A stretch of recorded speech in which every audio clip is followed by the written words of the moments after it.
Yeah, what's up? How you doing? I'm great, yo. Who was the first guest? Kemi Adetiba, Okay. director, and There she you was we were talking about her new Big boss. series, you know. Yeah. So now we have you, and might I add, I did not know your hair was this good looking in person. My hair? Good like hair. Deep. Oh, thank you. Like I'm just looking at the hair, like wow. Dammy, stop flirting. Thank you. I'm just saying, you know, because I have short hair, my hair does not do that. So you know, just saying. So how are you doing? No, I'm great. You know, I stopped by this weekend to celebrate Paul O's birthday party with him. Yeah. You know, he's done a lot for us in entertainment. So there's a lot of us that flew in yesterday to celebrate tomorrow with him. But I decided to come by the beat. This was the first, I believe, correct me, right? First radio station I interviewed with in Lagos. Yeah. Period, actually. So we're the best. yes, so it's good to be back now. Well, and it's good to have you back. Thank you for coming through. We appreciate that. So how did the press conference this morning go? You had like there was like a panelist the panel discussion that you had this morning. It was good. We had to cut it shorter than I wanted because it was a good discussion about not just the album, The Chief, but the music industry in general. Yeah. Right. We talked about publishing. We talked about the infrastructure and how artists can get paid other than just shows and like ringbacks and whatnot. So it was actually good. It was fruitful. It was very fruitful conversation. Okay. Let's talk about your album. So apparently, The Chief, is this dedicated to your father? Yeah. It is. So tell us, what is the symbolic reason behind the amount of numbers, tracks you have on the album? Wow, that's great. I've never been asked that question. No, it's great. My father died 7 years ago to the date that I released the album. 7 years, precisely. And you know, as children, we want to be, you know, better than our parents, not in a conceited way, but just advance on what they did. So I always hoped as a kid that I'd be twice as good as I don't know if I'm there yet, but twice as good as what my father's legacy was. So it's 14 tracks, 7 times 2. It's crazy that you actually asked me that, you know, but that was why, and it's also why we waited for that particular release date. We thought it'd have more significance, at least for me personally, for my first album. Yeah. And The Chief is dedicated not just to my father, but also my grandfather as well. And in Igbo culture, we don't become a prince. You know, we don't inherit the title of chief. You have to earn it each time, each generation, which I appreciate. So it's not just a legacy thing. You have to actually earn it. So I was hoping that this album and this offering to them and then to the world would be my first step on that journey. And apparently you were meant to do a BBC documentary for this album as well, around Africa. Yes, we didn't end up doing it with BBC, but we worked with Sony Music West Africa actually to do so, and we worked a little bit with Trace, but mostly with Sony and our own team to capture the first time back post Classic Man. Some people confuse it with my first time here or first time back in a long time. That wasn't the case. It was just the first time in the public limelight. You know, I used to go to Murtala Muhammad Airport. Nobody cared about me, but the last time I came, it was a big deal. But honestly, it's they say a prophet's never honored in his homeland, but I can say that in Nigeria, it's not the case. That we as artists that travel abroad are definitely honored, and it feels great. Which is what brings me to this question. You are an international act, no doubt. And we all know, like, you know, Classic Man, when it first came out, everybody's like, is he Nigerian? You know, what's going on? But then it seems like you're not just promoting yourself as an international act, but you feel more like you're promoting yourself as a Nigerian act as well, because you listen to your album and your skits are basically an Igbo man. Let's just put it like Chief Obi. Because, you know, you have, you know, conversations about, you know, pregnancy and the rest of that. So it's pretty deep, but, you know. Yeah, well, that one is a shallow one because he didn't understand how pregnancy works. But, I mean, I look at myself as a human first, and then African and Nigerian man and Igbo man second, right? I always felt like an African in America. Yeah. So this album, although it's not like straight up Afro beats, it's also not straight up trap, It's also not straight up reggae or straight up R&B or soul, or even traditional hip hop, because I've always been an international, world traveling kind of guy. But I wanted to make an album that was one of a kind in terms of it being like a first generation Nigerian American album. I was talking with Wale the other day, and he was just singing the praises for the album, because he, as well as a first generation, understands like how it is to blend different genres as he has done in his career. And he loved the album because he felt like I really did it in a way that related. There's a lot of people, a lot of Nigerians in Houston, in New York, all around the US, the UK that have heard it, and they feel proud and more connected with Nigeria, even though it's not straight up Afrobeats. Yeah, that much I realized. You also gave like, listen to Classic Man, you don't think of Jidenna a rapper. But in this album, you have at least 4 tracks where you feel like, where it felt like Jidenna was a rapper. So are you, trying to cut into that hip hop thing for, I was a rapper before I was a singer. I only started singing like, actually around the time my father passed is when I really started singing. I think I didn't I was rap all the way, like in the parks, like my mother's little 16 bars and apartment. everything. Yeah, no, for real, 16 bars a day, battle rapping. And I wasn't that good, man, to be honest. That's why I learned how to produce music, because I was the worst one in the neighborhood. So nobody in the hood would give me a beat. So I was like, all right, I'll do this night myself. job boys, I have to hustle. So I was like, I'll do it myself. So I just learned how to produce. But it was always in the core of me was rap before singing. I didn't know, and I still don't feel like a singer. I just use my voice. I use whatever I have, my hands. I'll play any of these instruments. Even this microphone can be an instrument to me. I'll just do whatever I can with whatever is here. Talent. I So know. basically, you're a rapper, singer, will give you that, producer, and an actor, because you've been on Luke Cage and Insecure. Yeah, that was wild, yeah. Yeah. You know, yeah, no, but those, to the credit of the creators of those 2 shows, of Luke Cage and Insecure, they were both alumni from the school I went to. They both went to Stanford. That's how I got that. Not because like I'm some amazing actor. So connection. Yeah, I'm just So getting my feet wet. Are you thinking of pushing that though? Well, I got great feedback from it, so why not? Might as like well. yeah, definitely something Hollywood to Nollywood, Okay. even Bollywood. I'll do whatever opportunity comes my way. I'm a renowned scriptwriter myself. Hey, So, I could write you something. Please write me into Can I something. be in this, please? This is the problem I have with Simi. She just comes up with talent that we do not know she has. Didn't you know? And no. You didn't know? No. Don't worry, I'll surprise you. All right, so tell us about you pushing the Chief in Nigeria, because I know it's one thing to push your album in America as an American artist who comes from Nigeria and all of that, but how has it felt pushing this album in Nigeria? What do you think? Has it been receptive? Do you I mean, this is my first day, and I because I came for other reasons, I haven't been as hard on the promo as I was when we released a little bit more. Yeah. And that was actually the beginning of the whole album cycle in my eye. So I don't know yet. I'll find out, I guess, after a while. But I know that this is a marathon. It's not a sprint. Yeah. So I didn't have any like naive dreams that I'd be #1 in every country. This is my first album. I'm planning to be here, God willing, for a long time, and I'll release much more content even this year. Like if you notice on the album, we didn't have a lot of features, right? Yeah. But You had, like, that was 4 because, features. and they were all from Janelle Monáe's record label. Yeah. Shout out to Janelle.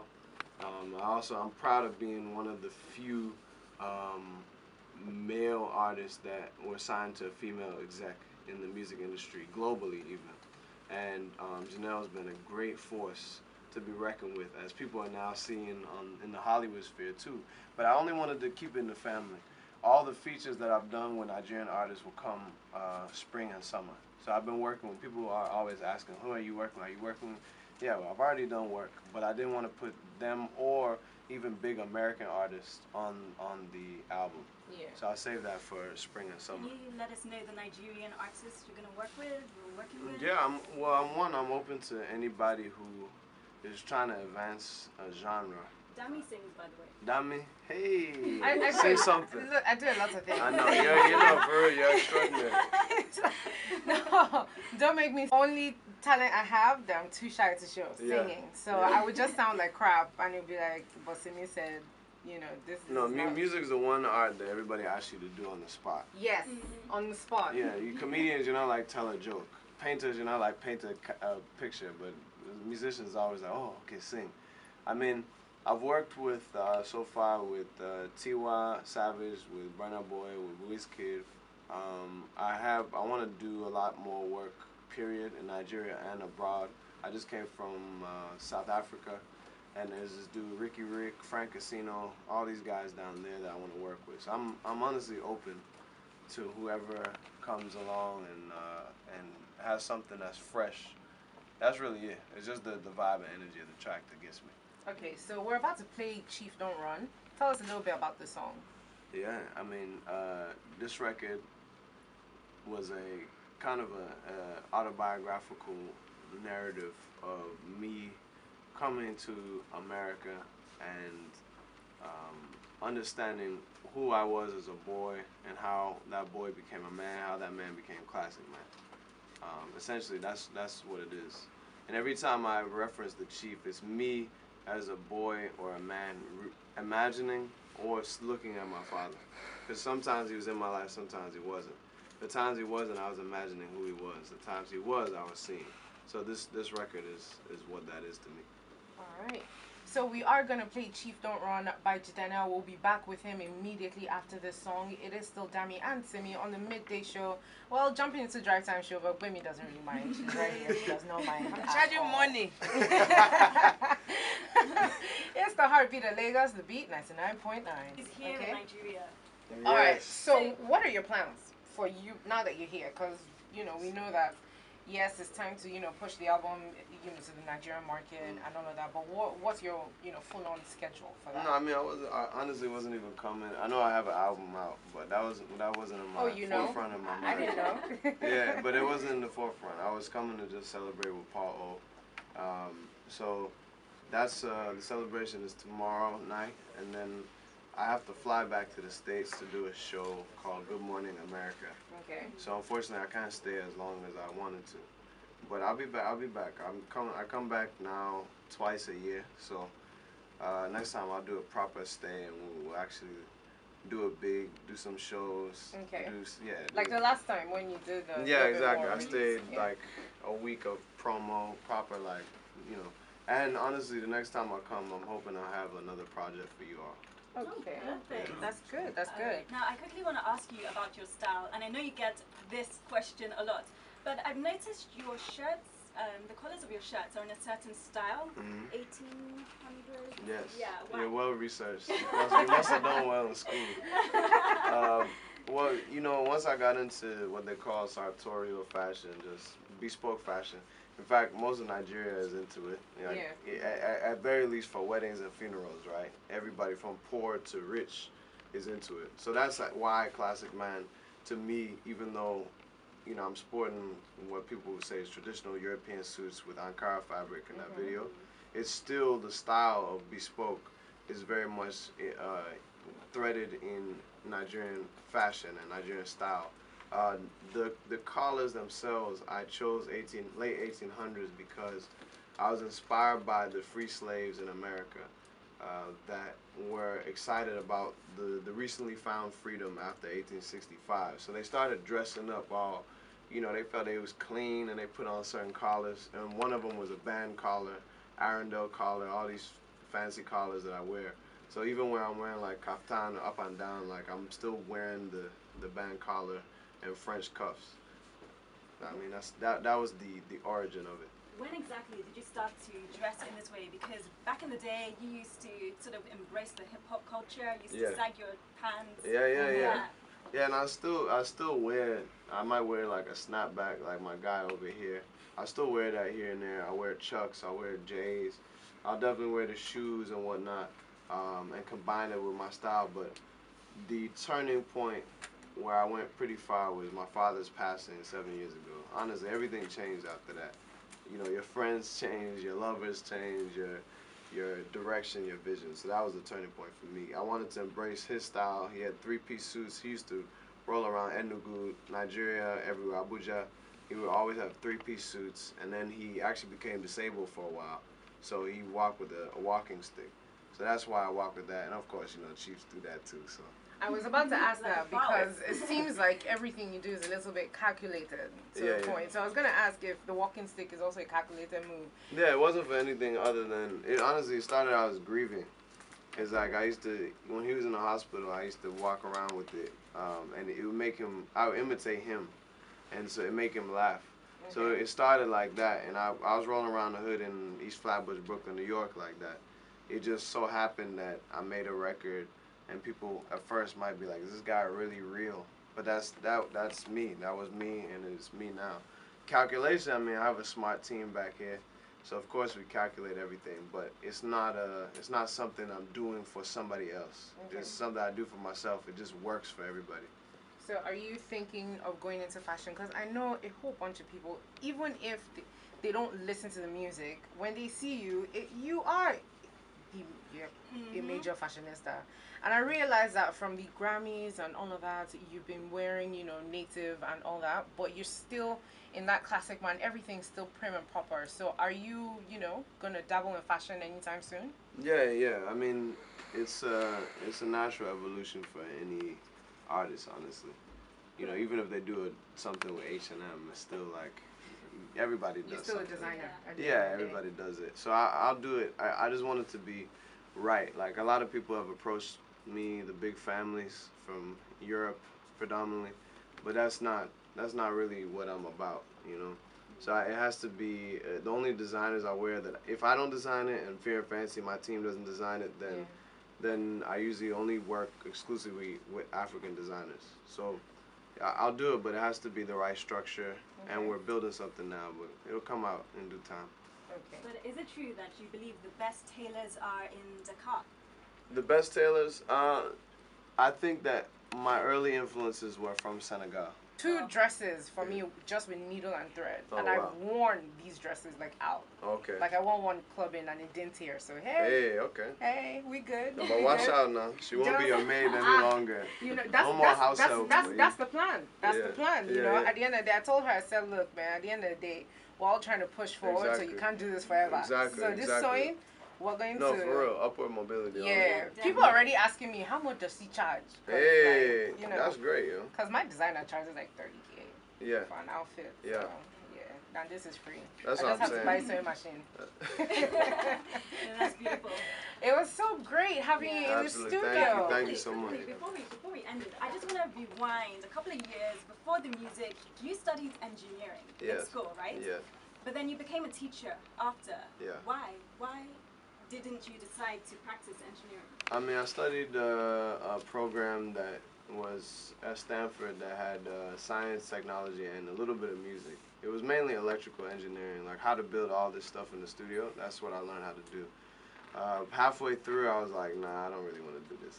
I'd rather be behind the microphone than actually build it, So after school, I decided to teach mainly to make a little income and have enough time to work on music as well. That was really it. I was in New York City, and it's not like it's like Lagos is like the land of hustlers. So I had to work 4 jobs every day and then work on music. So it was more a necessity. But what came with that, because I used to be a very shy, quiet man. Really? Yeah, very, very shy. Extremely. You ask my siblings, very, very much. But because I was in front of children every day who just sit there, it's not like here, man. Like American, like in general, American kids, especially in the quote-unquote inner city, they just sit there like, put on a show for me. So every day from 8 a.m. to like 3, 4 p.m., I had to put on a show. So I became a performer by virtue of teaching. So it was a blessing in disguise. And you actually described the school as the worst school in the city. It wasn't just one school. I worked in some of the worst schools in the city. What city? New York City. Mainly in Brooklyn. Okay. I worked in a neighborhood called Brownsville. Anybody from New York who's visited, they know Brownsville, East Flatbush, East New York. all these South Bronx. These were not, and I worked at what were called transfer schools. So you get transferred because you were suspended from another school. Yeah, so this is the last chance for you to make it. If you don't make it here, you're honestly, you're dead in jail or pregnant. That's the real deal. So I was working in those schools, and that's where, when you look at Chiefs here versus Chiefs in America, I think those of us in first generation, to translate that there, we had to become the men of our neighborhoods. And the way I became the man of my neighborhood was by teaching these kids and bringing, like, literally the gangbangers in my neighborhood, their children, through school and helping them graduate. So it was almost like insurance for me. So they protected me on the block because I was protecting their children. In school. Mm-hmm. Oh wow. So what kind of how old were these kids that you were teaching? All in high school. I taught freshmen through 12th, and I taught U.S. history, global history, and then I worked with my team. Actually, one of which is here, creative director and manager Whipple Wiley. We all work together. Nana Kwabena, who's Ghanaian American producer, who I work with on all the music I make.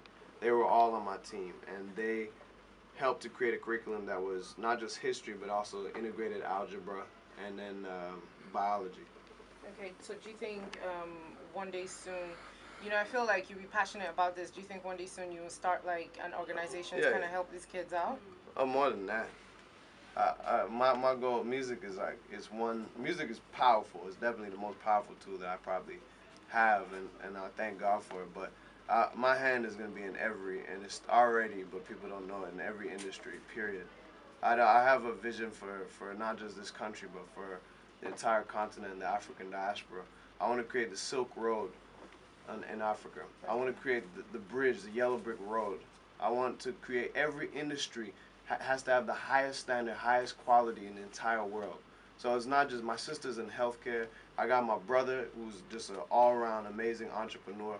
My entire family's involved in this. My father was in technology. There's not an industry I won't touch. I don't want to do a tour. When I come and tour Africa, I'm going to meet every president and every ambassador to the U.S. because we have to raise up now. And if we don't raise up now, we'll be following forever. Yeah. But my father said it best. He said, Africa is so far behind that we can actually leapfrog into the future. So that's what we're going to do. That is beautiful. Nice. Africa is so far behind, we can actually leapfrog into the future. I like how that when you make fun of your dad, you actually go back to his accent. That's quite great. All right, thank you so much for being here today. Thank you for your time. Madam, thank you. Bring dollars, bring dollars, bring dollars. Bring dollars, bros. Bring dollars. Just know before you go drop something, Sha. I just said I should put it in. You want to disgrace us like this? Look, you know the funny thing about this is she only asked for food. That's all she asked for. Oh yeah, yeah. Oh, are you that hungry? I'm easy to Just saying, right, that could happen. All right, so it's time for us to go. I got to take selfies and I got to go home. But thank you guys so much for staying in. Bemi, come into the mic. Oh yeah, because we have to give the show back to Bemi. Oh Lord. It's our drive time show. Can I have my show back now? Yes, you can. Thank you. Now bye. You're not going to tell us what you're doing? Or today is Friday. We've got the Yellow Top 10 at 5 o'clock. 6 o'clock is the World News. 6:45 is the sports program, Complete Sports. And then 8 o'clock again, another sports program. In between, I'm also giving away tickets to the Corporate Elite event. Are you performing tonight or tomorrow? Tomorrow. Okay. Because people were asking me. But don't forget that tonight is the big Nigerian night where we have a bunch of artists. So I'm going to be giving away tickets to a crew. Okay. If you want to go attend tonight. Tomorrow is the black tie one where we have Jidenna and next Jidenna, Cisco, Shy, everybody. Hey, God. It's going to be great. I have my outfit to Cisco. Oh, the dragon child. I'm so excited. Let me bye. Oh goodbye. My God. Cisco! I got you, boo. This is Bambi by Jidenna. On the beat, 99 point. Please, I embarrass myself every day. This is not new. I'm switching off your mic now. Okay. It's over. You can't reach the mic. Bye, guys.